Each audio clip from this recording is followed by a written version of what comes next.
आप सब लोगों को मेरा नमस्कार, सबको मेरा प्रणाम। हम सब लोग जानते हैं कि किस तरह से पिछले 1.5 साल से पूरी मानव जाति एक तरह से कोरोना की महामारी से पीड़ित है। पिछले 1.5 साल से केवल भारत नहीं, पूरी दुनिया के अंदर इस महामारी ने अपना प्रकोप किया हुआ है। और हमारे देश के अंदर 2 वेव आ चुकी हैं। पहली वेव पिछले साल आई थी और दूसरी वेव अभी अप्रैल के महीने में आई थी। देश के लिए ये 2 वेव हो सकते हैं, लेकिन दिल्ली के लिए ये चौथी वेव थी।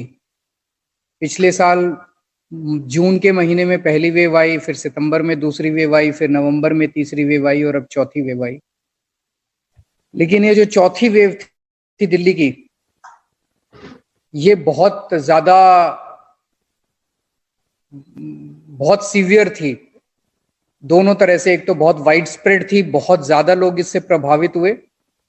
शायद ही कोई ऐसा परिवार बचा होगा जिसमें किसी ना किसी को कोरोना ना हुआ हो इस चौथी वेव के अंदर। और दूसरा बहुत ज्यादा घातक थी कि बहुत ज्यादा लोगों की इस दौरान मृत्यु हुई। और जब लोगों से सुनते हैं तो ऐसे बहुत सारे केसेस सुनने को मिले जिसमें बच्चे अनाथ हो गए, अब उन बच्चों को पालने वाला कोई नहीं है।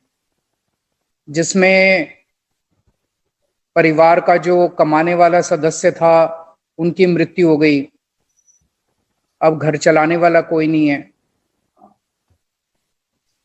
तो ऐसे में एक जिम्मेदार और सेंसिटिव सरकार होने के नाते हमारा फर्ज बनता है कि हम उन सब लोगों का साथ दें इस मुसीबत के मौके पे, उनके साथ खड़े हों और जो कुछ हमसे बन सकता है हम ये करें। तो इस पे काफी विचार विमर्श चर्चा के बाद ऑफिसर्स के साथ काफी चर्चा हुई, लोगों के साथ काफी चर्चा हुई। तो जो अब योजना आज जिसका शुभारंभ किया जा रहा है, ये योजना बनके तैयार हुई, जिसमें ये हुआ कि जिन जिन लोगों के घर में कोरोना की से मृत्यु हुई, हर व्यक्ति के लिए 50,000 रुपए की एक मुश्त राशि दी जाए।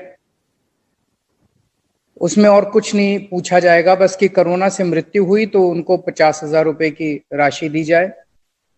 और जो लोग, जिन लोगों के घरों में ब्रेड अर्निंग मेंबर, कमाने वाले व्यक्ति की मौत हो गई है, उन लोगों को एक मंथली इनकम का सहारा दिया जाए, मंथली एक राशि का सहारा दिया जाए। जिन बच्चों ने दोनों माँ बाप को खो दिया है, उसमें एक माँ बाप मान लीजिए पहले से नहीं थे और दूसरे कोरोना की वजह से दूसरे की डेथ हो गई, तो जरूरी नहीं है कि दोनों की कोरोना से डेथ हुई हो।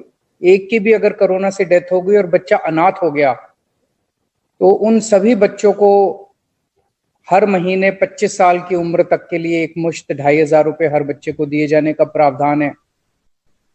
तो इस तरह से सारी परिस्थितियां जो भी है उनको कवर करने की कोशिश की गई है कि किस किस परिस्थिति में लोगों को किस किस तरह की दिक्कत आ सकती है, और उन हर परिस्थिति को इसके अंदर शामिल करने की कोशिश की गई है। सभी किस्म के लोगों को सहायता पहुंचाने की कोशिश की गई है। आज इस पोर्टल का लॉन्च हो रहा है। अब 1-2 दिन के बाद से हमारे सरकार से, दिल्ली सरकार के रिप्रेजेंटेटिव्स, जिन लोगों की मौत हो गई, जिन लोगों के घर में कोरोना की वजह से डेथ हुई है, एक तो तरीका है कि वो खुद भी अप्लाई कर सकते हैं पोर्टल में, और दूसरा ये कि एक जिम्मेदार और सेंसिटिव सरकार होने के नाते हम इंतजार नहीं कर रहे कि लोग अप्लाई करेंगे। जिन जिन लोगों के घर में मौत हुई है, सबके घरों में दिल्ली सरकार का एक रिप्रेजेंटेटिव जाएगा, और वो रिप्रेजेंटेटिव जाके उन लोगों से ये फॉर्म भरवाएगा और उन लोगों से रजिस्ट्रेशन करवाएगा। आज वो सब लोग जो जाएंगे वो भी आज इस सेशन में मौजूद हैं।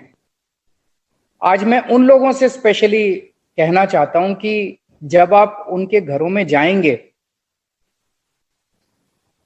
आपको उनकी स्क्रूटिनी नहीं करनी है। आपको ये नहीं दे, उनके कागजों में नुक्स नहीं निकालना है, आप उनके कमियां निकालने के लिए नहीं जा रहे। ये कागज नहीं है जी आपके पास तो ये कागज नहीं है, आपके पास तो ये कागज नहीं है, इसीलिए आपका केस तो हो नहीं सकता, आपका केस तो रिजेक्ट किया जाता है। ये नहीं करना बिल्कुल।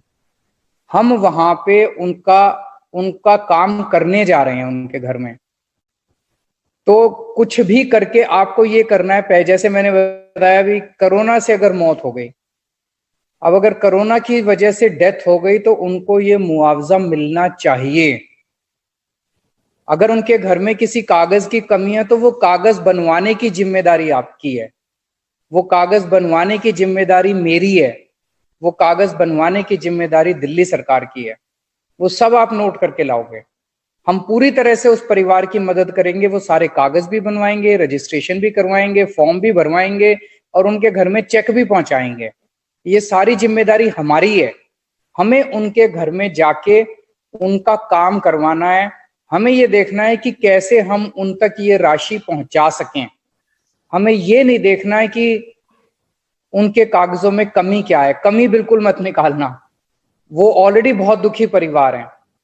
आप उनके दुख के अंदर अगर जाके उनकी कमियां निकालोगे तो वो जले में नमक छिड़कने के जैसा होगा कि एक तो उनके वैसे ही दुख हो रहा है, फिर उनको लगेगा यार ये दिल्ली सरकार ने स्कीम निकाली थी, हम तो इसमें भी एलिजिबल नहीं है, वो और दुखी करके आ जाएंगे हम उन लोगों को। ये बिल्कुल नहीं करना।